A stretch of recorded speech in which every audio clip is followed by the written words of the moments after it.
Every 10 years or so, we almost 180 all of our moral values, and I think we are seeing a full comeback of edgy humor. Of course, it never really left, but I think we all felt a collective change around the 2016 period where everything just got so serious. Since I was growing up in that time period, I'm obviously a little bit biased, but when Facebook scene groups were really popular, like, what a time to be alive.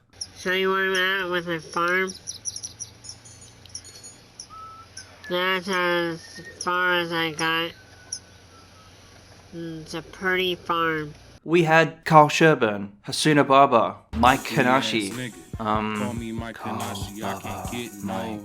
Tampon Eating Girl, Dashing Black Man Holding Dangerously Large Dorito Chips. There were more. Most of them are deleted or inactive. Like, looking back at these people disappearing off my liked pages, it's like a book burning. Carl is dead. Kanashi is in fucking prison. Hipster Pikachu has gone dark, gentlemen. This is now a rescue mission. 9/11, on all accounts, is such a tragedy that it shouldn't be a laughing matter. That's why it's so fucking hilarious. To the younger generation, it's almost like a fictional event. Like, I've seen more adults recently cry over Metal Gear Solid than Patriots Day. Jet fuel can't melt steel beams, just the general fact it happened apparently. And then for a while, that stuff seemed to have gone away when everyone tried to clean up the internet. Oh what, you can't see the dislikes on Baby Noah Swims Alone for the first time emotional anymore? Pack it up, fellas, I'm back to Flickr. But then, like 6 months ago, something crazy happened in the world. It got funny again. You check Instagram and the comments are like unnecessarily horrible. It's awesome. First thing I get when I wake up in the morning is horrific car crash footage and I'm like kicking my feet on the bed. We are healing. And I think to almost celebrate this change, I wanted to talk about something personally so strange that I genuinely can't believe it exists. End of Innocence is a 2021 debut solo project by a man named Tony K. And I can only describe it as a soundtrack to 9/11, a 16-track double album symphony about the before, during, and after of the attack on the World Trade Center. We need you now more than ever, hipster Pikachu. You didn't die for this. Tony K is quite an established keyboardist in the UK scene, mainly for being a founding member of the band Yes. I already really don't like the band because Owner of a Lonely Heart has played twice a day at any workplace I've worked at in the last 10 years. The elephant in the room is obviously the subject matter. It's been done before, like we've got heaps of contemporary country tracks that cover it, heaps of patriotic anthems. And I should have known, yes I should have known. Do you remember December 2004? Do you remember it anymore? But it is still a really sensitive topic, and with that in mind, the expectations to deliver are so astronomically high. Let's listen to End of Innocence together and see how Tony went.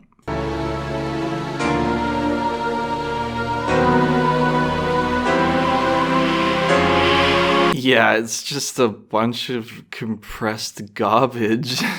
And this is by design because he did the whole thing solo. He says in this interview that since he had limited recording equipment originally, he got to grips with new digital technology to compile it all together. Which is fine enough, honestly, I'm not gonna dog him for that. But then he loses the multi-tracks and uses the original recordings anyway. Which again, there is no issue in doing it this way, but it gets grating very quickly when everything is coming out of the same keyboard. It loses its texture, it just sounds so jammed up and amateur. But let's start from the top of the album and work our way through. He said it himself in the same interview, in order to appreciate what I wanted to achieve, you have to play the album from start to finish. This is the only way you can sense what was going through my mind. Track 1 is honestly what I was expecting in the most predictable way. Children's nursery rhymes done sort of in a patriotic tone.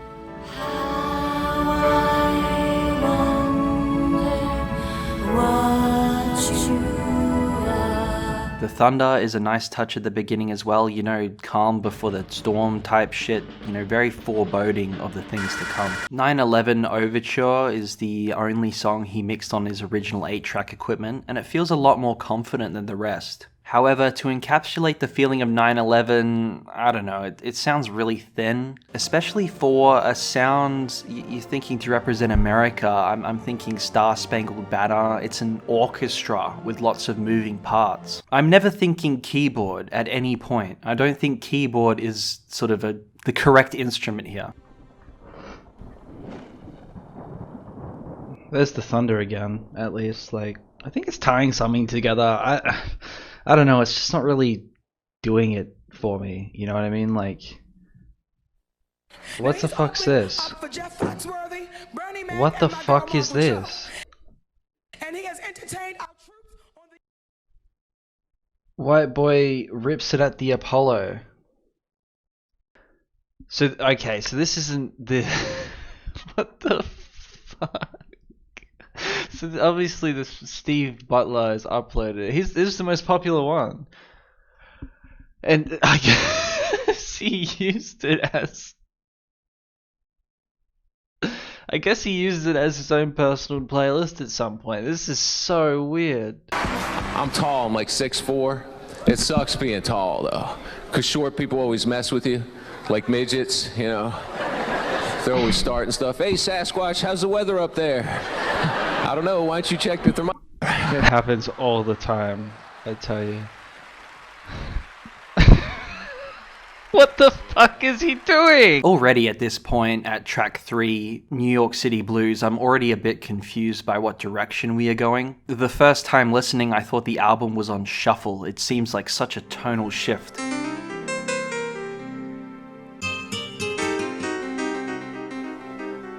And then we get Battle Cry. It's like borderline racist. It's so weird. It sort of bookends the song with these super vague Middle Eastern chants.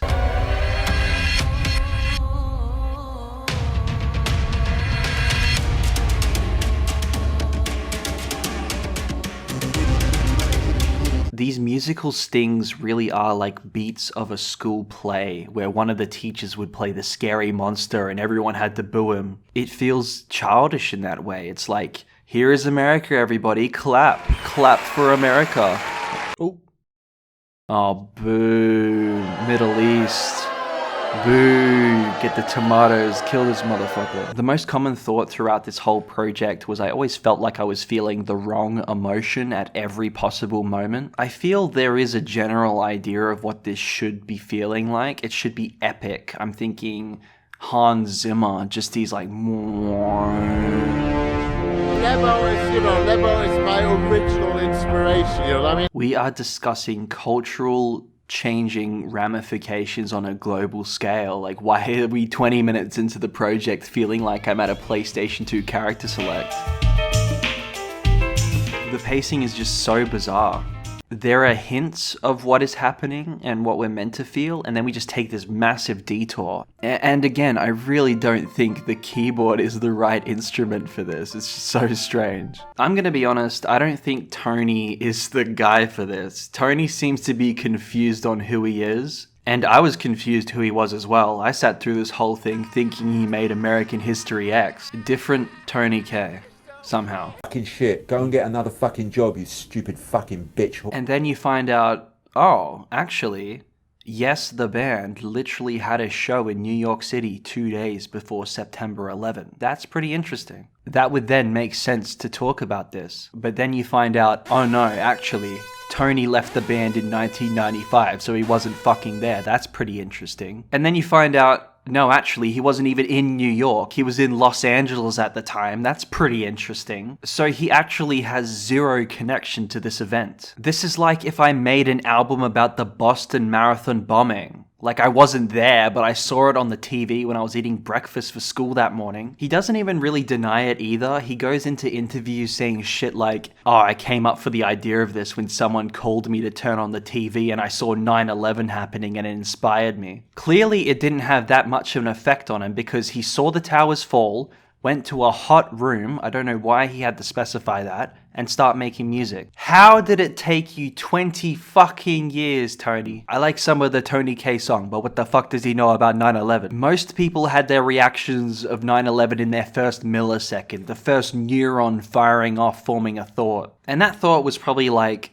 "Oh no," or "Oh, that's not good." I didn't think you could be any more selfish than, "This was your call to action to make some music." This is about as selfish as how I probably reacted when I was 3 years old, confused why Big Ted and Jemima aren't on the screen. I don't know why people aren't calling him out about this. How is that an endearing moment? You made a global tragedy about yourself. You're quite the trendsetter, actually, Tony. It actually does kind of piss me off when his whole attitude towards it is, I'm just having a go. I'm learning all this new technology. Like, this event means a lot to a lot of people, and saying shit like this proves that the actual incident didn't mean a whole lot to you. And then you sort of think of all the other weird shit going on with the album. And then you just think, oh, he doesn't bother. He didn't bother on the album about fucking 9/11. That's like Schindler's List having the craft services in the corner of frame and Spielberg being like, yeah, I saw it there, but they already cut the camera and it was too hard to do it again. That's why you don't make an album about 9/11 if you don't have anything to do with 9/11. He is such a pretentious prick in this interview. The reason he didn't make a solo album before this one was because Dark Side of the Moon had already been done. Can we play another snippet of End of Innocence again, please? He needed one of the most significant events in modern history to create that. It's like if I made a drum and bass album about the Challenger disaster and I never made any music before that because DS2 already exists. I don't know, man, it just doesn't sit right with me. The start of Let's Roll, the next track on the album, feels like that's when the project truly begins. It's this beautiful moment when it's all stripped away and it's just the piano. All the elements take their time and show themselves one by one. It feels thematically correct. It sounds like I'm placing kitchen cabinets for my Sims. But even then, by the end of it, there's no limit. It just becomes too jumbled.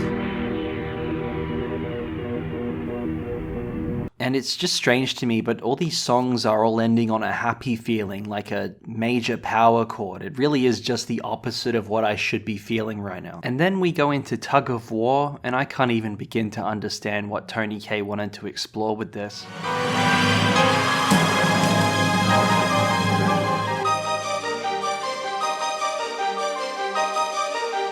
I keep repeating myself, but it does feel like I just launched a turn of the century shareware demo. Oh, it's that fucking frog again!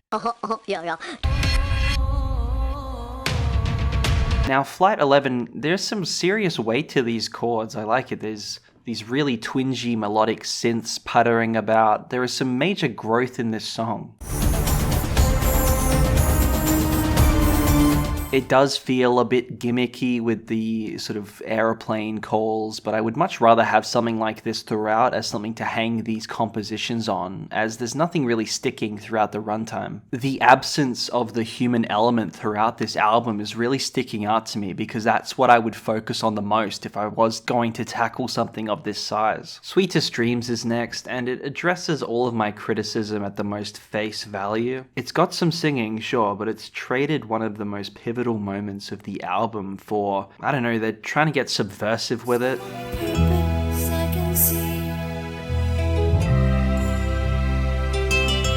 They took this angelic route with the impact of Flight 11. Like, I get it, we are first responders or sort of witnessing the impact. I guess it's just personal preference, but I really dislike this approach every time it's done. Even in movies, it's hit and miss, when the explosive goes off and the character is sitting there in shell shock watching everything happen. I don't think it has the same effect in music. It's not really an artistic choice that pays off here. It just feels like a cop-out and is added on to the very long list of other cop-outs on this album. The second half of the album is so unremarkable, I forgot to write notes for the songs the first time around. So I've had to listen to this album again. I've listened to it about 3 or 4 times now, and it still really fizzles out after Flight 11. It begins to sound really samey. There are a lot of the same thematic beats being hit over and over. Aftermath, Heroes, and The Battle all sounding like the same song. And overall, so little is going on, it's impossible to stay focused the whole session.